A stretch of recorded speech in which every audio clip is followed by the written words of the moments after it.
The second talk is one of my favorite talks because it takes a problem that most people try to avoid and hopefully give you a framework that helps you embrace these patients.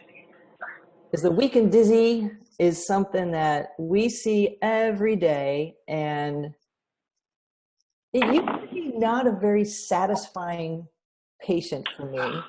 But with this framework, I now love seeing the weak and dizzy patients. So let's talk about it. You walk into the emergency department and you see the board is full, and the first 3 patients that you're going to see are weak and dizzy patients.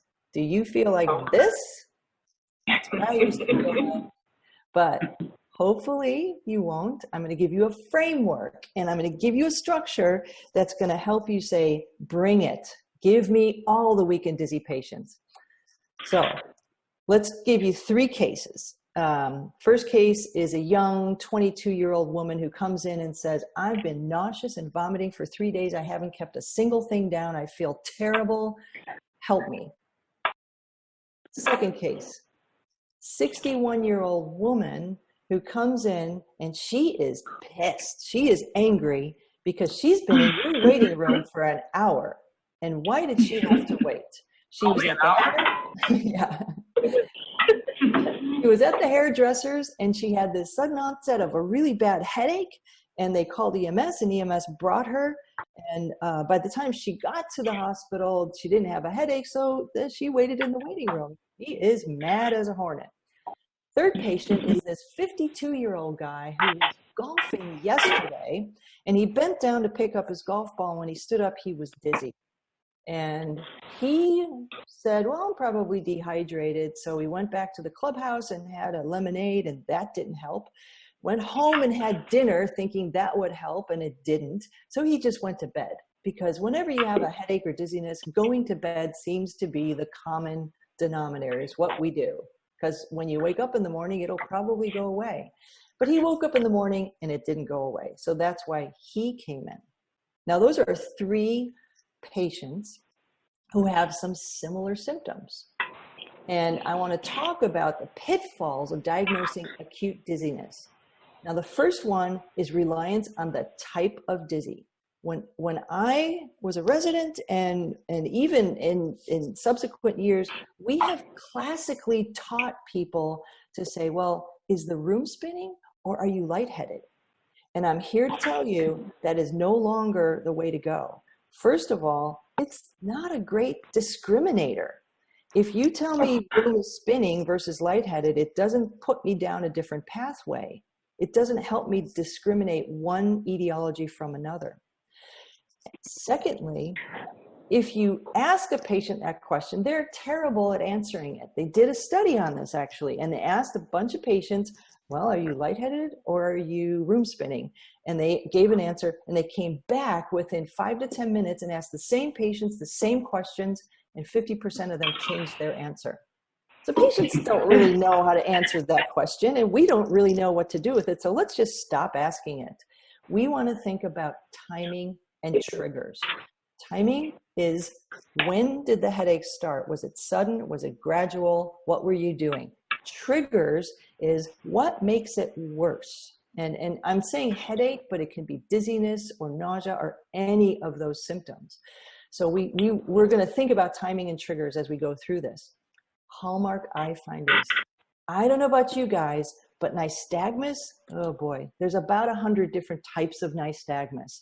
And it's not always the easiest thing to figure out. So we tend to avoid it. But I want to show you how to just look for some of the bad types of nystagmus so we become confident with this.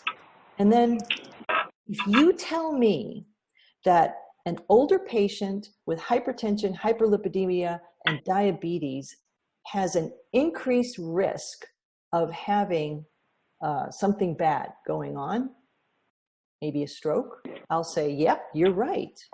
But you can't reverse that. Just because somebody is young and doesn't have vascular risk factors does not mean that they cannot have a stroke. So we're going to talk about the young person and the stroke. And then finally, I'm going to show you some really cool CT and MRI to show you that when you're thinking about dizzy patient and stroke, do not rely on the head CT. Save that for later. All right, so we talk about dizzy, presyncope, vertigo, unsteadiness, ataxia, headache, nausea, vomiting, etc. I want you to take all of those with their little particular definitions and put them into one big basket, and we're going to call it the vestibular syndrome. That's the first part of our framework. Somebody comes in, they're just not right, whether it's dizzy, weak, nausea, vomiting, even if they tell you, I think it's food poisoning, I want you to start thinking about vestibular syndrome. And then you're going to take that patient and you're going to put them into one of three categories. These are the three broad categories of vestibular syndrome. There's the triggered, there's episodic, and there's acute. And we'll go through these. The triggered, just to start off, is somebody who has symptoms that are triggered by movement. So when I put my head down, I get really dizzy. When I pick my head back up again, it goes away.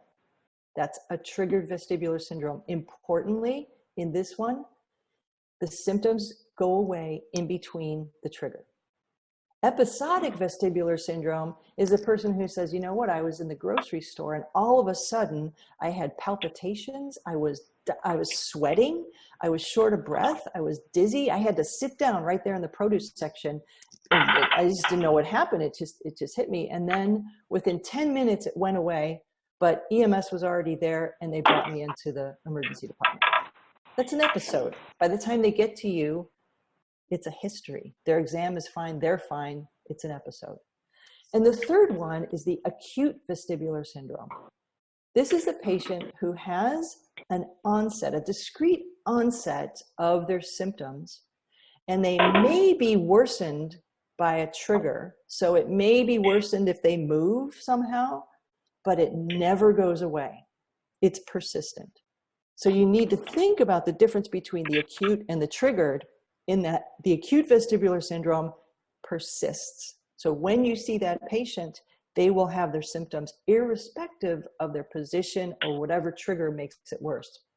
The triggered vestibular syndrome is the one that is resolved in between the movement. So when we think about triggered, we're thinking about benign paroxysmal positional vertigo, or BPPV. And we could even be thinking about orthostatic hypotension. With the episodic, we're thinking about vestibular migraine or an arrhythmia or many other things, but we want to think about the TIA in here too. And then the acute vestibular syndrome, this is where we're trying to differentiate a peripheral versus a central process. So neuritis, labyrinthitis being peripheral, and posterior stroke being the bad central process that we don't want to miss. So let's start with triggered. We're thinking about that patient who has worsening symptoms. Maybe they have BPPV, maybe they have orthostatic hypotension. They come in saying, I've got my vertigo. They may even have meclizine in the cabinet at home that they've tried. People like to call it vertigo, but really, what is vertigo? It's a vestibular syndrome. If it's BPPV, we know that there's a canalith that's in one of the canals. Most often it's going to be the posterior canal. Sometimes it'll be horizontal or anterior, but most often it's posterior. And we're going to do a Dix Hall pipe to try to see if they have that rotational torsional nystagmus. So we lay them down, their head to the side, and we look for that nystagmus. And usually when you see that nystagmus, they're going to have the symptoms again. So stand aside in case they vomit on your feet. And if they do have that, then we're going to just continue through and do the Epley maneuver. And the Epley maneuver will hopefully get that canalith out of the posterior canal. If it's in a horizontal canal, you can do a horizontal log roll, but this is a whole nother lecture about this stuff, and you guys probably know it, but that is BPPV. Well, what about orthostatic hypotension? Now, I think that probably we are still asking our nurses to do orthostatic vital signs. And as a matter of fact, sometimes the nurses already do orthostatic vital signs in anticipation of us asking for them. But I want to bust this myth as well. There's a lot of data out there looking at orthostatic vital signs, and they've shown that it's really not that accurate. They've tried to use them on people who have given blood, and we know that they're volume down, and they don't have orthostatic changes. And they've given it to patients who are young and healthy, and they do have orthostatic changes. If you want to do orthostatic vital signs accurately, you need to be very meticulous about having the patient lie flat for at least 2 minutes, and then take their blood pressure, and then sit them up and have them sit there for 2 minutes, and then take their blood pressure and heart rate, and then have them stand up for another 2 minutes. I mean, it takes a while to do it right. And even when you do it right, the only part of that that's been shown to stand up for data's sake is the heart rate greater than 30. Change in the heart rate greater than 30. That's a big change, right? So I don't order these, I don't use them. And if there's any nurses who are listening, you can thank me later. But what I like to do is I have the patient, maybe they're lying flat, I have them sit up. When they're sitting up, I ask them, do you feel symptoms? Are you feeling dizzy? Are you feeling lightheaded? Are you feeling what you were feeling before? If not, then I'll have them stand up, and I'll do a Romberg, and I'll ask them when they stand up, are you feeling dizzy? Are you feeling lightheaded? And if they do, now I'm thinking, all right, they have orthostatic symptoms. I need to figure out what's going on and what's not going on. So I'm starting to think about cardiac arrhythmia. I'll get an EKG. I'm going to do a rectal exam to see if they're having a GI bleed. I'm going to see if, ask them about their fluid status, et cetera, et cetera. So let's do away with orthostatic vital signs. It's not a good use of time. So moving on to the episodic vestibular syndrome. These are the patients, again, who had an episode, come to you. By the time they come to you, it's all about the history. They're telling you a story, but they feel great and they look great. So there's really not much to see exam-wise. Well, these patients can have it can be the vasovagal person who got up in the middle of the night to go pee. A vestibular migraine, by definition, is greater than 5 attacks with vestibular symptoms. And so these patients have a migraine history. It could be a panic attack. And patients typically know that they have had their panic attack. It could be Meniere's disease. And most of the time, people who with Meniere's will come in with the diagnosis already. It's pretty rare that we would diagnose it, but these are folks that have unilateral tinnitus or a fullness in their ear and some vestibular syndromes or symptoms along with it. But the thing we need to remember with this episodic is the TIA. So if you're putting somebody in this category, ask yourself, do I need to worry about TIA with this patient? And, you know, we used to have the ABCD2 score, and then there's an ABCD3 score, and there's all kinds of scores. There's now a Canadian score to score these TIA patients. And in the beginning, it was all about, should we bring them in? Should we admit them? And then we started asking ourselves, well, why are we admitting the TIA patient? They're asymptomatic. Well, the scary part is that anybody who has a TIA is at an increased risk in the next 24 to 48 hours of having a stroke. So we said, well, we're bringing them in because we want to make sure if they have a stroke that we're right there to take care of it. Well, it's not a majority of patients that are going to have a stroke, but they are at an increased risk. So what we think about now is, how do we mitigate that risk? What are you going to do to mitigate the risk? And there's a few things. One is, think about whether the patient has risk factors like hypertension, hyperlipidemia, smoking, diabetes. Those patients are at an increased risk of having a stroke.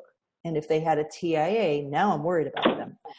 Are they on an aspirin? If they're not on an aspirin, start them on an aspirin. have they had an echo? Have they ever had an echo, or do they have atrial fibrillation? If they haven't had an echo and you don't know what their cardiovascular situation is, they probably deserve an echo. And are they on a statin? Those are pretty much the three questions. Those are the three things we can do. And at Dartmouth, we have a TIA observation protocol where if the patient's not had a recent echo and they're not on an aspirin or a statin, we start them on each and we bring them in, we watch them overnight until we can get cardiology to come down in the morning and get an echo. And now they're risk stratified. And that's pretty much what we do for our TIA folks. And I think that's a good practice. We don't need to admit every TIA. That was a little bit of overkill with good intention. So with episodic, it's all about the history, and you want to make sure you're thinking about your TIA folks and what to do with them. Now, here's where the money is, the acute vestibular syndrome. Remember, this is the patient who had a discrete start to their symptoms, and they may have worsening of the symptoms with triggers, but they have no resolution in between. So this is where we want to try to figure out if it's a peripheral versus a central problem. The peripheral problems would be vestibular neuritis or labyrinthitis, but the central problem is a stroke, posterior circulation stroke. And if you haven't seen this study, you should take a look at it. It's the HINT studies from 2009, and this is where Kata and Newman-Toker, David Newman-Toker is one of the grandfathers of dizziness, and they did this study, and they showed us that the HINT exam is more sensitive than an MRI in the first 48 hours when you're thinking about patients with the acute vestibular syndrome. Now that's kind of crazy, because I just told you that your exam is better than an MRI. You're going, yeah, I don't know about that. That seems a little crazy. Well, one of the caveats of this study is that the folks who did the exams were neuro-ophthalmologists. And they had some tools, maybe some Frenzel glasses or something like that. But that doesn't mean we can't use the HINTS exam. And I'll tell you where I think the HINTS exam is most useful. Now, where I work, I've got 24-hour neurology coverage. I can get a neurologist in the ED 24/7. And I have MRI 24/7. So I have access to those tools. And if I think that somebody is having a posterior circulation stroke, I'm going to get an MRI. And it's easy for me. But not all of us work in centers where you have that. And if you're working in a center where you don't have access to neurologist and you don't have access to an MRI, and you think somebody could be having a posterior stroke, you're going to have to transfer them. And in order to transfer them with confidence and say, yeah, I really think this is somebody who needs to be transferred to get that MRI or a neuroconsult, you can use a HINTS exam to bolster your confidence about that. It's a very nice study, and let's just go through it. So when we're thinking about posterior circulation stroke, we're thinking about the vertebral arteries, the pica, the superior cerebellar arteries, and the ICA and the basilar artery. This is the posterior circulation. Please note that when you do an NIH stroke scale, you are not looking at the posterior circulation. So somebody can have an NIH stroke scale of 0 and have a posterior circulation stroke. So we focus a lot on NIH stroke scale because we're always trying to improve our door to drug time, our door to thrombectomy time, et cetera. But know that the NIH stroke scale is a research tool. That's what it was developed for. And we use it in stroke, but you got to remember it's not looking at posterior at all. So some clues for a posterior stroke would be something that had a sudden onset. And if you think about it, if a clot that flies up into the posterior circulation and gets caught, it's going to have a sudden onset of symptoms, right? So that kind of makes sense. Patients tend to have vascular risk factors, older, hypertension, hyperlipidemia, but that doesn't mean that young people can't have it.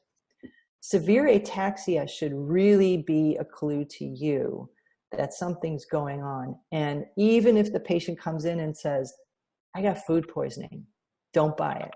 Don't buy it. That's your diagnosis of exclusion. It's the last thing you should think about. And direction-changing nystagmus is something we'll talk about in the HINTS exam. So this is the HINTS exam. It's a 3-part exam. And the purpose of doing this HINTS exam is to try to show yourself and reassure yourself that this is a peripheral problem. And HINTS is HI is the head impulse, N is nystagmus, and TS is test of skew. So put it all together and it's HINTS. And we're going to go through this step by step. The first and probably the most complicated part of the HINTS exam is the head impulse test. And if you look at the literature, you can find a study that talks about the normal leftward head impulse or the positive leftward. And they're differentiating normal and positive, which to me makes no sense at all. It's like saying, I've got 2 things and it's A and 2. That makes no sense at all. So I call it, we're looking for central or peripheral findings. So one of the things about the head impulse test is just using the language and being clear. When you're communicating with neurology, when they're communicating with you, just be very clear about what they're saying and what you're saying. Now the head impulse test, I think you guys can see me, right?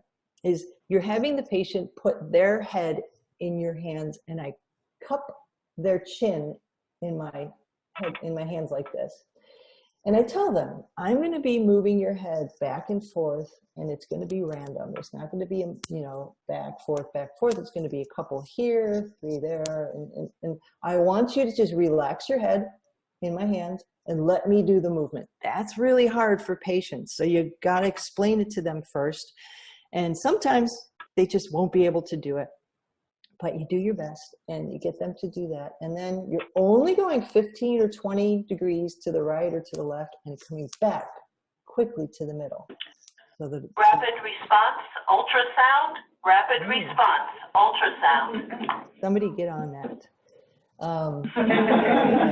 And so you're going back and forth. You don't want them to know when you're going to come quickly back to the middle. They have to continue looking at you, looking at your nose or your mask, whatever they can see.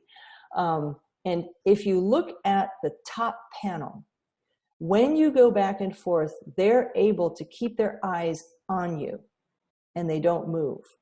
That is concerning for a central cause. If you look at the bottom panel, as you go to the side, their eyes kind of go to the side, and when you come back to the middle, they have this catch-up saccade. That is concerning for a peripheral cause. So this one illustration is not going to do it for you. I know that. What I want you to do is go to YouTube and look up a guy named Peter Johns. He's a Canadian emergency physician, and he has put a lot of really good YouTubes on there that show patients with central head impulse testing. And I think it makes sense when you can see it.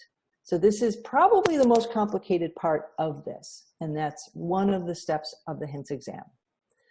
The next part is nystagmus. Now, like I said before, there's 100 different types of nystagmus, and we don't know all of them. We don't need to know all of them. What we need to know are the bad ones. And the bad ones are spontaneous, vertical, or torsional. So remember, with the Dix-Hallpike, we took the patient and we put them down really quickly, turned their head to the side, and we're looking for that torsional nystagmus. If you just look at the patient and say, just look at me, and you see torsional nystagmus without doing a Dix-Hallpike, that's bad. Or if you see vertical or downward, triggered downward nystagmus, anything vertical, it's not good. That's concerning for a central cause. And then evoked direction changing horizontal is another thing. And I want to tell you a little bit about how I do nystagmus, and I forgot my piece of paper here. What I do is, one second. I'm going to get a blank piece of paper, I'm usually carrying one in my pocket. And I'm going to put it up next to the patient's face, just like this. And I'm going to say, just turn and look at nothing. They're looking at a blank piece of paper. And that is them turning their gaze 20 degrees to the right and just looking at nothing. When we ask patients to follow our fingers like this, they're actually focusing on something. And when you focus on something, you can extinguish a nystagmus. So it might be a little more accurate to do this and explain to them. I just want you to look to the right at nothing and look for nystagmus. Now, if they look to the right and you see fast beat to the right and slow beat to the left, that's a right beating nystagmus with rightward gaze. If they now turn their gaze to the left and you have a right beating fast beat when they're gazing left, that's still rightward beating nystagmus. So that's the same direction. And you evoked it because you asked them to turn their gaze. If they had right beating when they look to the right and left beating when they look to the left, that's direction changing, or vice versa. So the concerning nystagmus types that we're looking for are either something vertical, something torsional, spontaneous, or a direction changing horizontal. And that's just, 101 for nystagmus. And I think that's pretty much all we need to know for this. The third part is the test of skew. And this is the easiest because all you need to do is cover the patient's eyes, just one eye, and then uncover it. So you're going from covering the right to covering the left, covering the right to covering the left.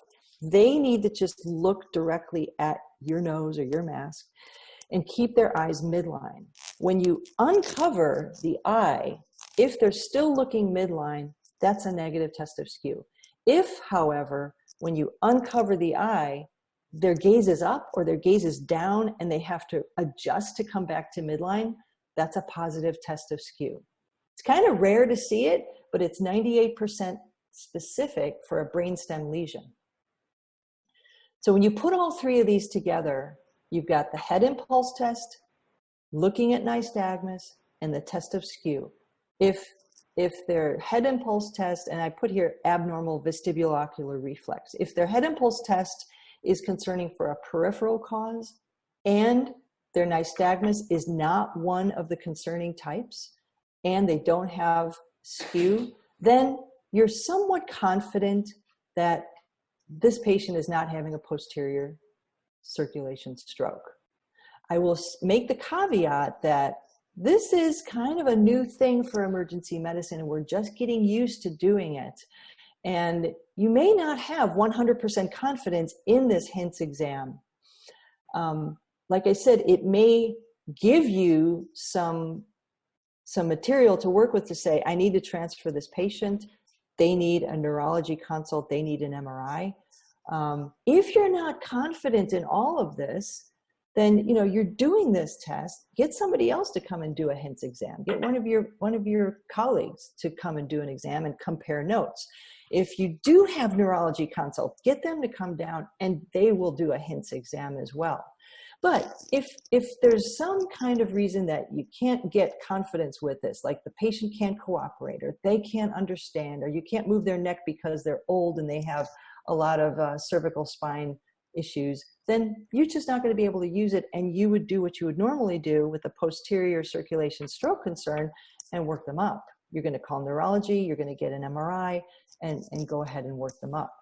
This is a nice test, like I said, if you're working somewhere where you don't have access to those resources. So just to review, the triggered vestibular syndrome, we're thinking about BPPV or orthostatic hypotension, and this is the patient who had an onset of their symptoms that's triggered by movement, but resolution in the episodic vestibular syndrome is the person who had that episode, and when they see you, it's really just a story. And the acute vestibular syndrome, they have persistent symptoms, and you're going to use the HINTS exam. Remember, if you're using the HINTS exam, Your patient needs to have symptoms. If they're asymptomatic, you shouldn't be doing the exam, because I could do a HINTS exam on any one of you in the room right now, and it should give me concern for a central cause, because you should be able to gaze straight ahead at me when I move your head back and forth. So you want to do the HINTS exam only on the acute vestibular syndrome or the patient with persistent symptoms. So triggered, we're doing positional testing with Dix-Hallpike. Episodic, it's about the history. And with acute, it's the HINTS. Or you're moving on to get a neuroconsult or an MRI. But when you use this framework, it's helping you to think about that weak and dizzy, nauseous, ataxic, etc. Think about that patient in the sense of maybe they're having a posterior stroke. And I think that's one of the great things of this framework, is it helps you think about that. So let's go back to our first 3 cases. This is the young woman who had nausea and vomiting. I haven't kept anything down for 3 days. I'm feeling terrible. Please help me. Well, when she puts her head down, she feels very nauseous and dizzy when she puts her head back up. So you do a Dix-Hallpike with her, and she has torsional nystagmus, and you diagnose BPPV, and you do an Epley maneuver, and she feels better. I hope you have seen this case. If you haven't seen it yet, you will, and it's a very satisfying case. This patient, she was at the hairdresser, and interestingly, when she had her headaches start and her nausea and dizziness, she was putting her head back in one of those sinks that you lay back in to get your hair washed. And that's when her headache started, and her dizziness and her nausea. And by the time she got to the emergency department, it was gone. What we did was we looked at her risk factors and actually got a CTA, and she ended up having vertebral artery stenosis. And when she put her head back on the sink, it was a hard sink, and there was enough pressure to just compress everything to cause her to have some symptoms. And so when we got the CTA and saw that stenosis, that was a good thing, because we figured that out, and she then followed up with neurosurgery. And this guy was the most interesting. Remember, he went home, he hydrated, he ate dinner, he went to sleep. He had persistent symptoms. And it started by just bending over to pick up a golf ball. Well, when we evaluated him, he had a positive HINTS exam, and he ended up having a posterior circulation stroke. Now, when we got the CT, it looked like this. That looks pretty good. And if I could run through all the slices for you, it looks that good all the way through. But remember, in the posterior circulation, you're not going to see it on CT. You're going to see it on MRI. Same patient, MRI imaging. Look how clear it is.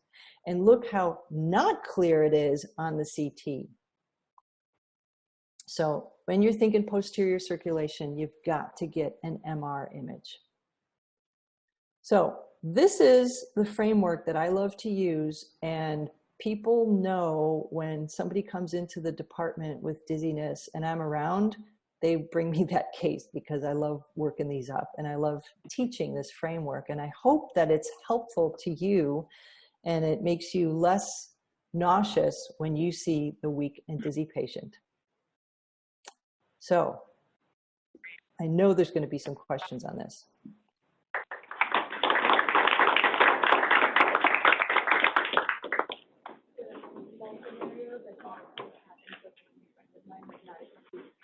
Thanks so much, Evie. That was great. I think the framework was so helpful, and I think many people will be able to implement this in clinical practice. I'm going to, as the moderator, do something slightly controversial. I'm just going to hold questions for now, because the last portion of our scheduled time is something that I don't want to accidentally gloss over and then just kind of encumber our time there. So if anybody needs to excuse themselves, so you go use the restroom, except for you, Dr. Marcolini, we're going to just continue with a couple of questions.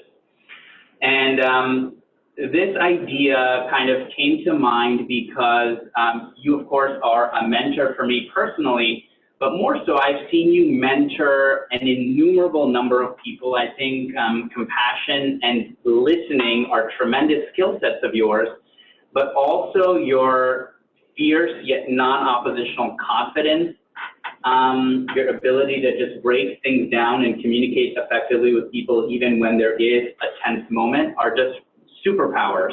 And I wanted to just ask a couple of leading questions to see if you could dissect that somewhat and impart some wisdom for our trainees and even for some of the grown-ups in the room. Okay, now you're making me really nervous. I know, I honestly thought about sharing these questions with you, and I thought that would be no fun whatsoever. So I wanted to just present a scenario, and this is a kind of a real-world scenario. And it kind of starts like this. We have our, trainees in their first year, and they're doing an off-service rotation. And they're with the attending who's addressing the group. And as interns, he's referring to the male interns as Dr. So-and-so, what's your opinion, etc. And to our female interns, he's saying, Miss, etc. What are your opinions? So when I first heard of this kind of scenario, I'm like, one, I know this attending, I kind of like him quite a bit, he's intelligent, etc. Two, I thought to myself, have I ever done that unwittingly? I suspect that he may not even be conscious that he's doing this. And then just kind of reflecting on world events, I think many of us have come to realize that even while we may know law enforcement officials who ourselves or in our families, it's hard to ignore the fact that there's a systemic racism in law enforcement in this country. So my reflection was, could there be a systemic sexism within the modern house of medicine, especially given the patriarchal structure of medicine historically? So kind of that's a setup, and the specific question is, how would you guide our interns who are encountering this scenario? That's a great question, and I'm glad you asked it because these days, I think we need to do our due diligence in researching in here and asking ourselves, do I have any of that systemic racism? Do I have any of that? Am I causing or creating or committing microaggressions? And we won't ever know that until we ask ourselves the questions. But not everybody's ready to ask those questions. And many of us are pretty much saying, no, I'm not a racist, or no, I don't do that. And if we're not asking ourselves the question, we're not looking, and we may not see it, because I believe that we all have some of it, and we do. And in medicine, it's really ingrained, deeply ingrained. And when you look at medicine, how it's structured, women are comprising greater and greater percentage of medical school classes.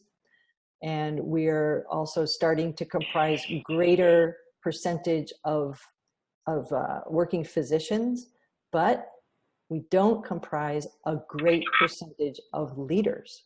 And we are not, for the most part, when you look at chairs, you go to a chair conference, you're going to see a bunch of men in the room, and it's true. And that is just what it is, and we're changing that, and we're moving to change it. But the first thing we need to do is look inside. And so if I am a resident and I'm in the situation where somebody just committed a microaggression, I've got some options. I can step up and say, wait a minute, you just committed a microaggression, and in a very accusatory way say, that was offensive and I don't appreciate it, in front of a group. And that's guaranteed to make you unpopular and to not get the result that you want to, because you're being confrontational in front of a group and inadvertently or advertently embarrassing somebody. It's just not the way to do it. If you really want to make a change, it's by role modeling the right behavior, an opportunity to educate. And I have found along the way in medicine, the best way to address any problem is to turn it into an educational opportunity. And, maybe on morning rounds, you can say, hey, I want to give a presentation about something. Think of some way to present it as an educational moment, just a 5-minute little thing that shows people what it means when you call Dr. Smith and Ms. Jones, what the difference is, and just educate people. So you're not calling somebody out, you're educating everybody, because it's a good chance that many people have done this and not even recognized it. And that's really probably the best way to make change, is by opening people's eyes to something through education. Because we don't really get anywhere when we are confrontational and calling people out in front of others. Beautiful. I'm going to keep rolling and just ask my second question. And the second question has to do with something that I've, kind of stumbled upon personally on my, growth trajectory, et cetera. And I thought I'd inquire further, and that is the idea of self-limiting beliefs. And, many of us, whether it's cultural, et cetera, have an expectation that things are a certain way, and we can actually use that as a quote-unquote excuse in order to not challenge ourselves, not put ourselves out of our own comfort zones, and that may limit potential opportunities, whether that's in academic medicine or career trajectory or any number of life decisions.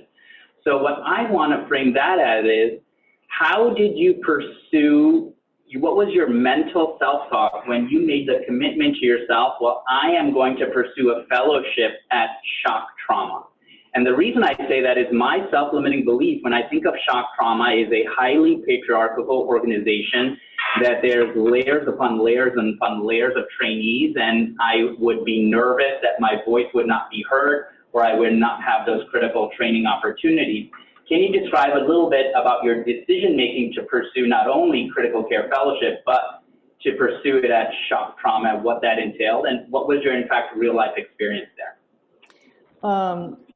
Another great question, and I'll start by saying, if anybody's sitting in this room and thinking that they don't have a little bit of the imposter syndrome, you're lying, because we all have it. We all have imposter syndrome. And when I was a resident, I had it too. And I thought, maybe I shouldn't have done this. Maybe I don't belong here. Maybe I'm not good enough.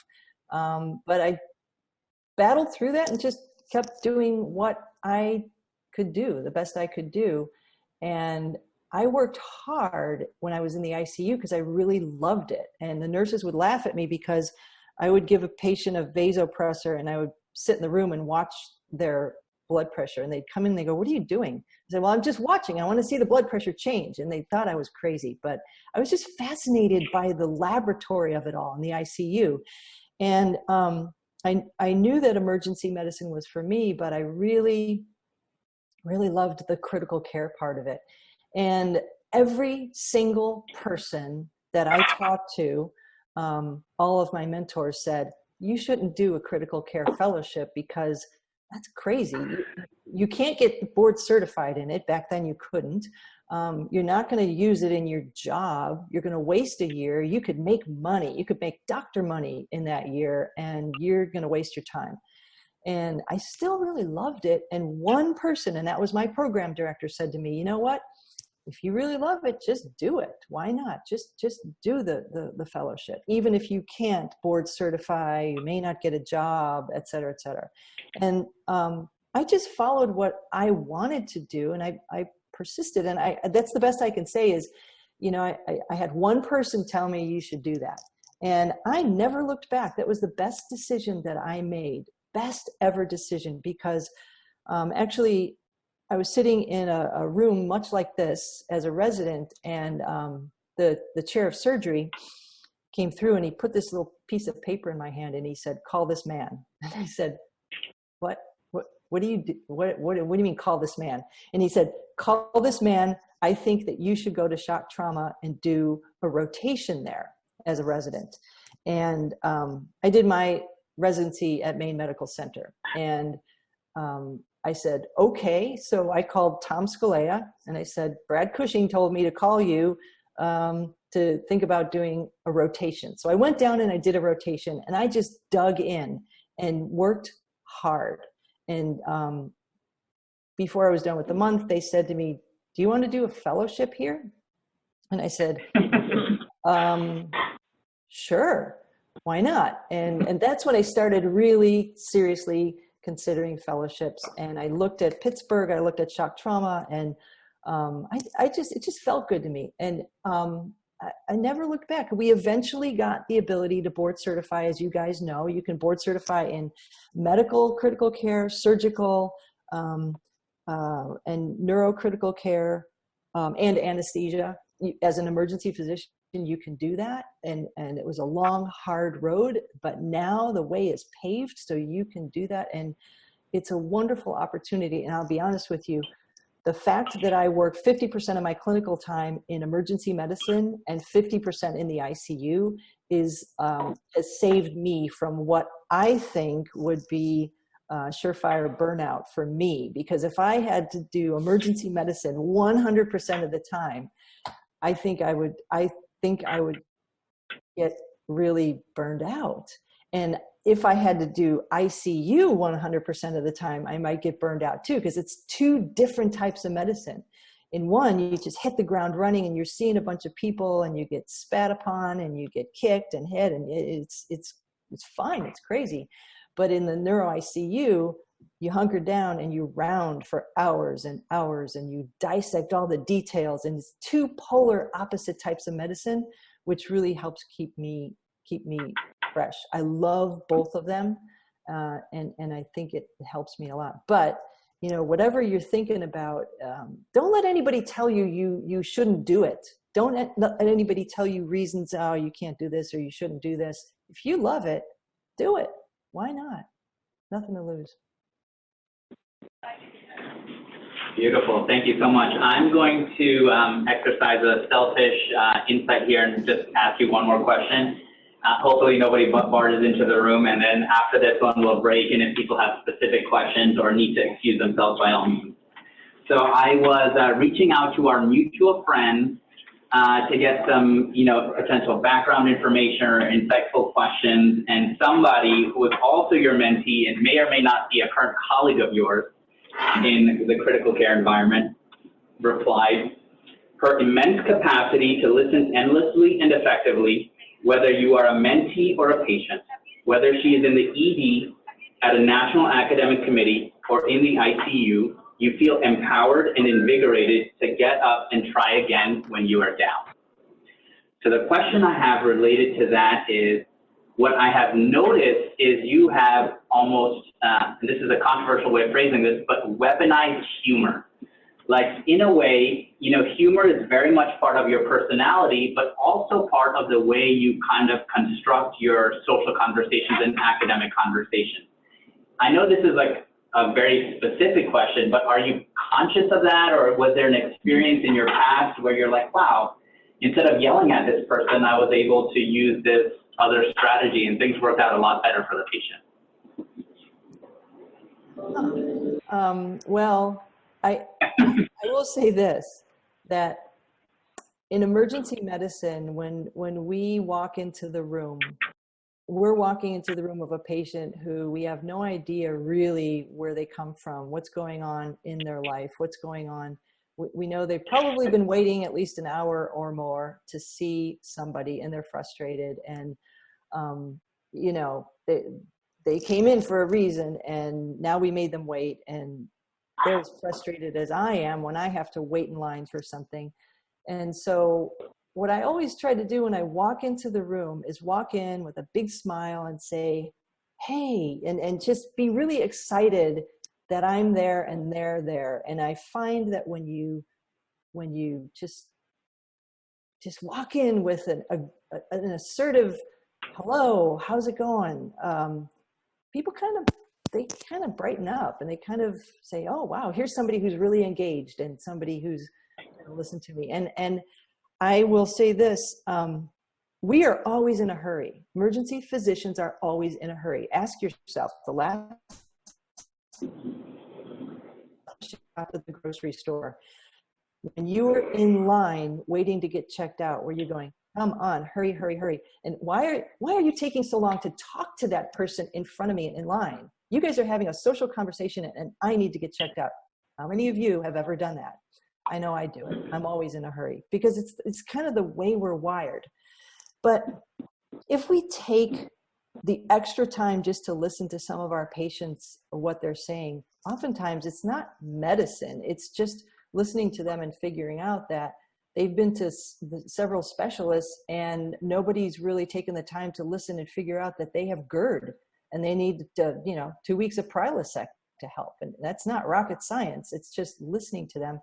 And I may not be the fastest in the department, but I think if you take a little extra time to listen, you get some really good clues. And I don't know about the humor part. I think if you can make people laugh or you can get them to laugh, then they kind of forget their problems for a little brief moment. And that's always helpful. It's always helpful for me too. Beautiful. Well, I am going to adjourn here, and if people need to excuse themselves, by all means, and if you have additional questions, do come up to the front. But let's put a huge round of applause together for Dr. Marcolini.